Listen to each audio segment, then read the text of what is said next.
তুমি মোৰ জীৱনৰ এটি শেষ নোহোৱা কবিতা যৌৱনৰ প্ৰথমটি ফাগুনৰ যেন এক অবুজ ভাৱনা তোমাৰ নিৰপৰাধী চকুৰ গভীৰতাত মোক এবাৰ হেৰাই যাবলৈ দিবানে য'ত মই উজাৰি দিম তোমাৰ প্ৰতি থকা মোৰ ভাল পোৱাৰ সৰ্বস্ব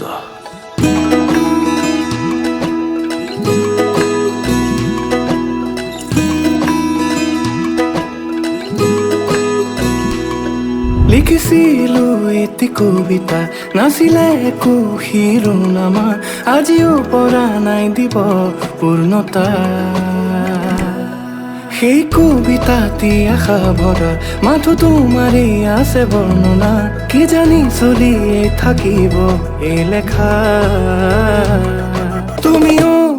হাঁহিৰে ৰচাব কত কবিতা সাধু